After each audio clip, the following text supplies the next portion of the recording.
अरे अब तू कहाँ जा रही है? बिट्टू को देखकर आवत है, शायद ज्योति के घर गई हो। अरे रज्जो, जल्दी से चौपाल पर जा। क्या हुआ नेहोरी भैया? अरे वो तेज प्रताप बिट्टू को लेकर चौपाल पर चला गया है। पता नहीं आज क्या करने का इरादा है उसका।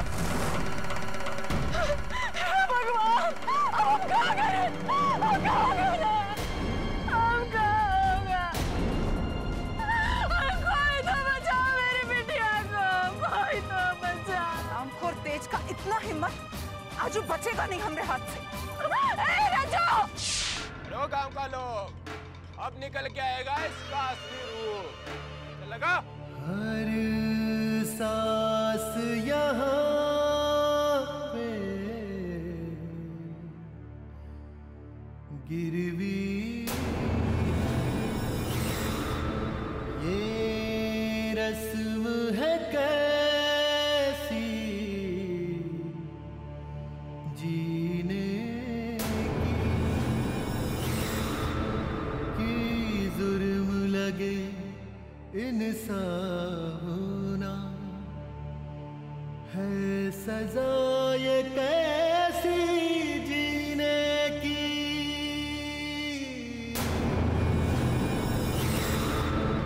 होता आया है सदियों से ऐसा बिट्टो, होगा ना जाने कितनी सदियों बिट्टो।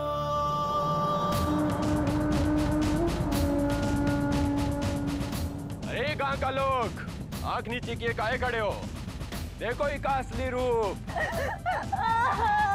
अरे बिकसवा जी भैया, जरा आईना तोला, ये रूपवती को इसका असली रूप तो दिखाएं। देख अपने आप को आईने में।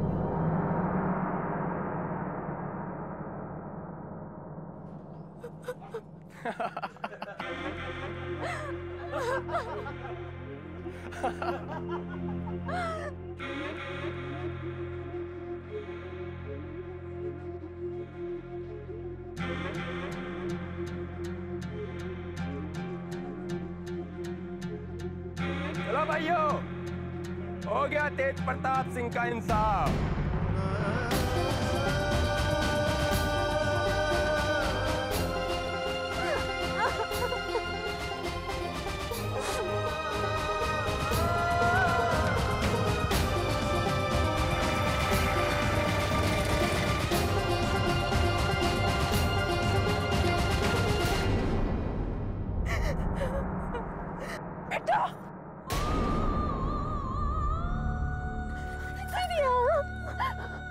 अरे उस बिल्ली का जना का इतना हिम्मत कि तुम्हारे साथ ऐसा सुलूक करे।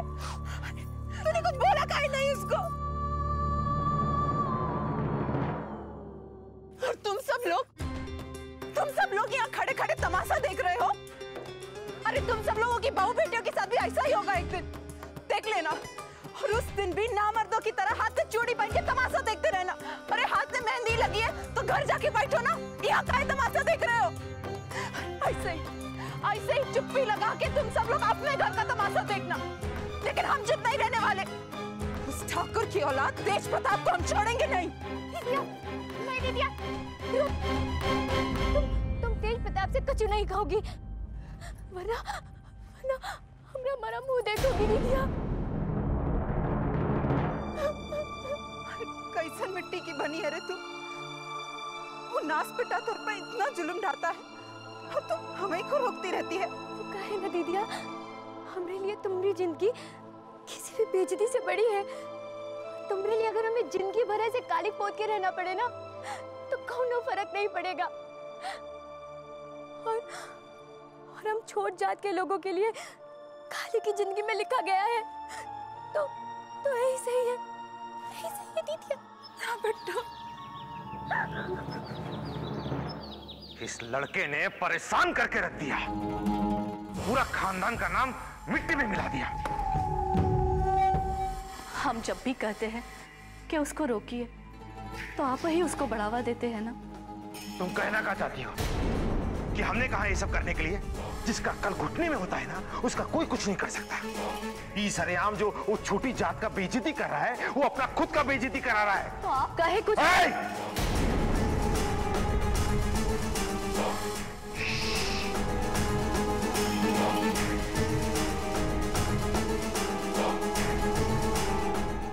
बाबूजी। अब तुम क्या खबर लेकर आए हो? जी वो अगले चुनाव का तारीख आ गया है। मजिस्ट्रेट ऑफिस से खबर आया था।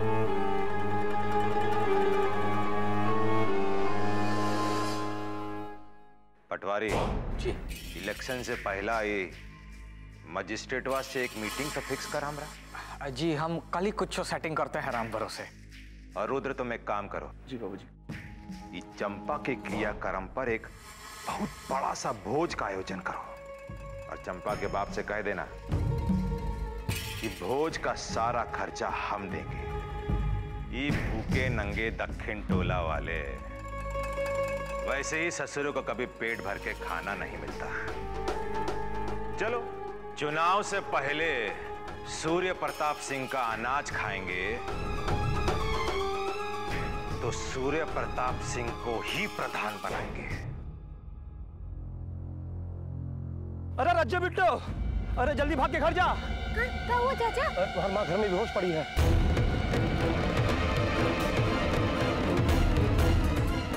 हम माई को संभालते, तो जल्दी जाके डॉक्टर चाचा को बुला लो। हाँ।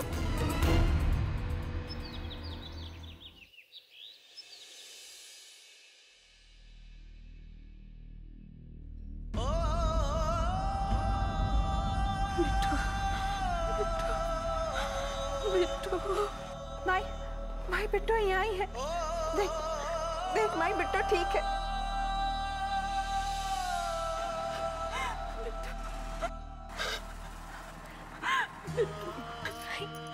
बिट्टू, तू ठीक है ना बेटा?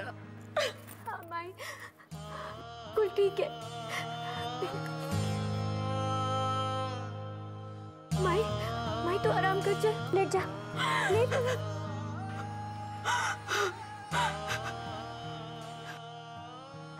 रज्जो, एक मिनट बाहर आओ। डॉक्टर चाचा, क्या हुआ माइक को? अरे असली बीमारी तो भूख है, उसके शरीर में दम नहीं है। बेहोश नहीं होगी तो क्या होगी? खाना के हिसाब से दवाई दिया है। यही तो रोना है डॉक्टर चाचा, खाना का इंतजाम कहाँ से करें? आज तो तुम्हारे टोला में भोज है, ठाकुर साहब ने चंपा के मरने के बाद दिया है। जाओ वहां से कुछ ले आओ और उसे खिला दो। अगर खाएगी नहीं तो जिंदा नहीं रहेगी, समझ गई? मैं चलता हूँ।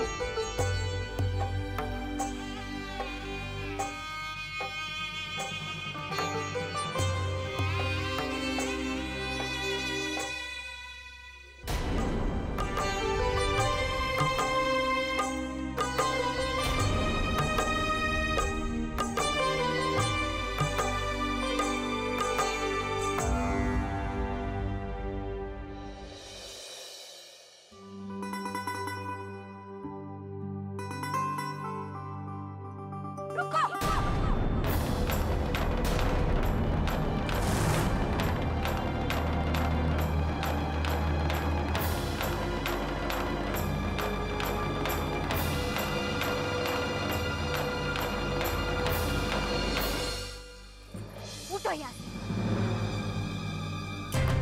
उठो।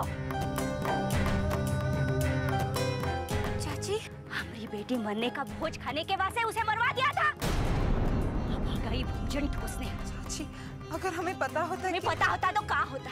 हाँ, क्या करती तुम? निकल जाओ यहाँ से। जल्दी दिया, चाची ने अपनी बेटी खोई है, गुस्सा करने का हक है इन्हें। चल। अरे तुम का देखो तो, खाओ खाओ। ज्योति, ये 3 पत्तल खाना कौओं के लिए रखवा देना। ये कौवा ही तो ये बोझ अपना चंपा तक पहुंचा देंगे।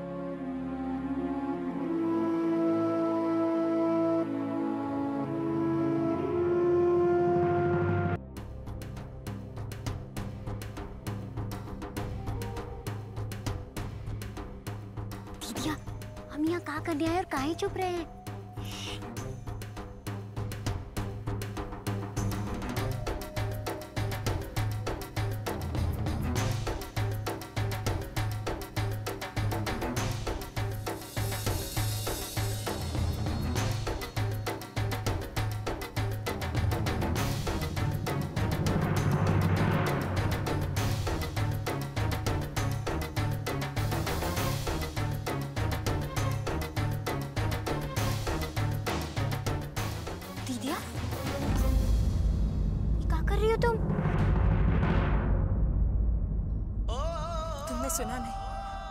डॉक्टर चाचा का कहे थे, अगर माई को अभी खाना नहीं दिया तो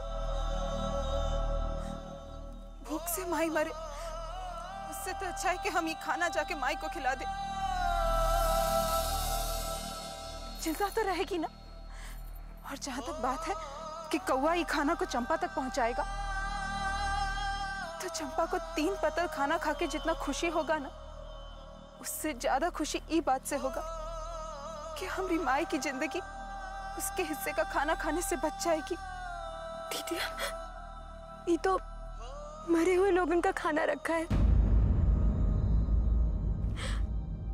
ये ले जाना क्या सही है? भूखे पेट सही गलत नहीं दिखता है बिट्टू। बस कैसन भी जिंदगी बच जाए।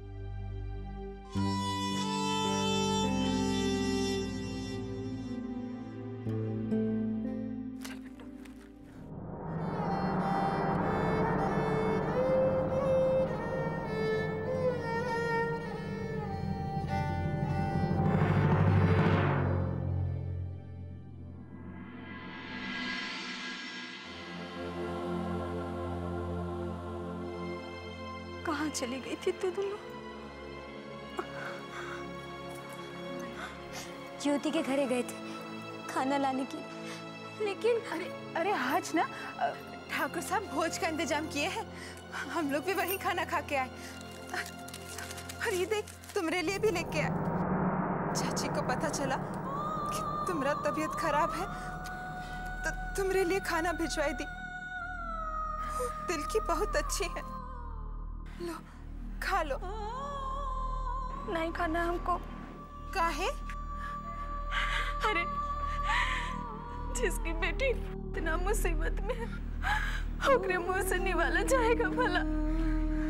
अरे तू भी ना माई, बेकारे में ही परेशान होती रहती है। अरे कछु नहीं होगा बिट्टू को। हम वहाँ जाके उठाकर के बच्चे को अच्छे से समझा के आए हैं। अब वो दोबारा कभी बिट्टू की तरफ आंख उठा के भी नहीं देखेगा। चलो माई, बात ना बनाओ, लो खा लो। डॉक्टर चाचा कहे हैं तुम्हारा खाना खाना जरूरी है।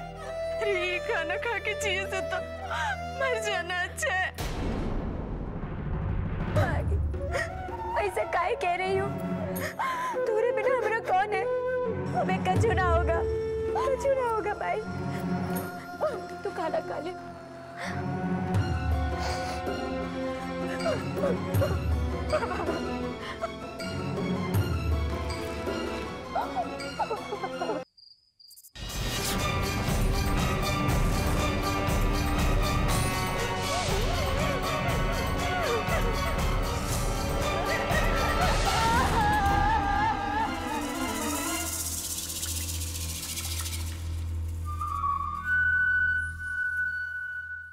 क्या बात है देवर जी, बहुत मंद मंद मुस्कुराई रहे हो। अरे हम भी तो जाने, ऐसा कौन सा जंग जीत लिए हो जिसकी कामयाबी में खुशी मना रहे हो अकेले अकेले? भाभी,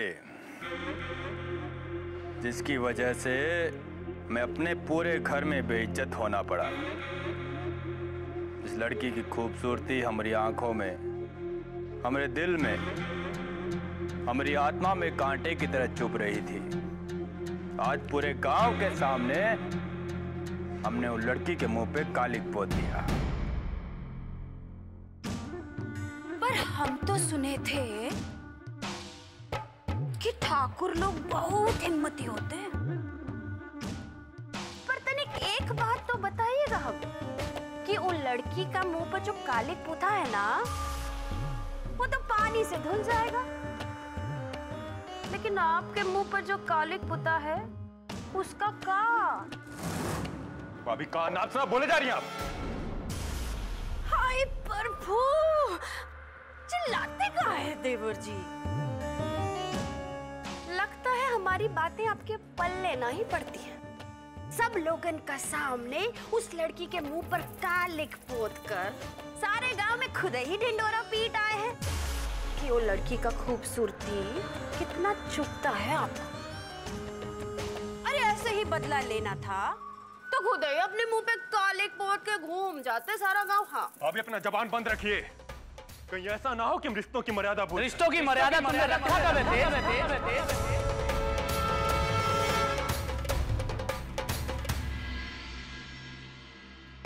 अगर तुम्हें रिश्तों का इतना ही मान होता तो आज अपनी भाभी से इस तरह ऊंची आवाज में बात नहीं करते। भैया आप जाइए यहाँ से, हमें किसी का बकवास नहीं सुनना यहाँ। हमरा बकवास तो तुम्हें अब सुनना ही होगा। बहुत बेइज्जती करवा ली हम लोगों ने। और तुम चाहते क्या हो कि कल उठ के दक्षिण टोला वाले भी हमारे मुंह पर आके थूक कर जाएं? नहीं, ऐसा कतई नहीं होगा। हम तो देवर जी से केवल यहाँ बतियाने आए थे, ये तो ऐसे ही हम पर भड़क पड़े। हाँ अभी हम कह रहे हैं अपना जबान बंद रखिए।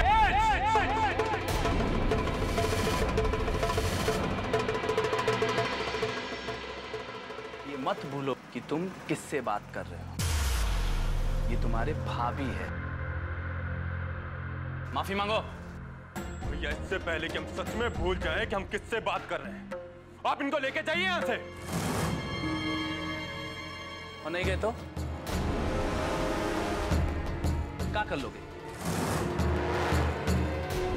हमको कलवा और बिकसवा मत समझना। ये जो गुंडई है ना, मार के निकाल दी जाएगी। देख कर मारोगे? मारो, अरे मारो ना, मारो।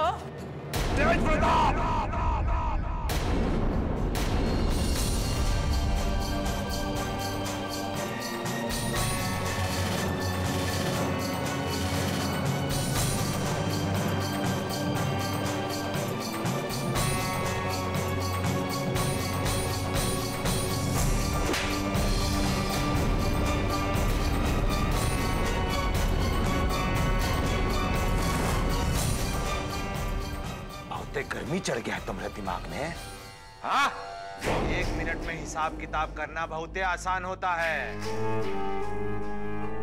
और ये जो तुम सीना चौड़ा करके बैठे हो कि एक नीच जात की लड़की का बेइज्जती करके तुमने बहुत ही इज्जत का काम किया है, तो ये गलतफहमी है तुम्हारा।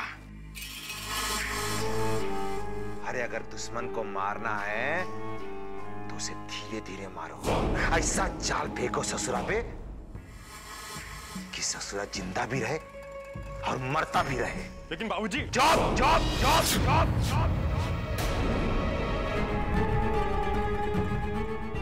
एकदम जॉब। सही समय पर सही वार करना ही अक्लमंद लोगों का निशानी होता है। अभी कुछ दिनों के लिए तुम शांति का दामन पकड़ो। ये सब काम में ध्यान लगाने का जरूरत नहीं है। नहर पे जो ठेका का काम चल रहा है वहां पे ध्यान लगाओ। हमारे पास अपना बहुत काम है, ये सब काम हमसे नहीं होगा। तुम्हारा का काम चल रहा है, सब ध्यान है हमका। पूरा गांव भर में का करते फिरते हो, परिचित हैं हम। बचुआ अब हमारी बात ध्यान से सुन ले। अगर तो के इस घर में रहना है और बचे रहना है जैसा आज तक बचते चले आ रहे हो, तो जैसा हम कह रहे हैं वैसा ही करना होगा। वरना अभी इसी वक्त बोरी बिस्तरा लेके हमारा घर से बाहर। हमसे और हमारा परिवार वालों से तुम्हारा कोई रिश्ता नाता नहीं रहेगा।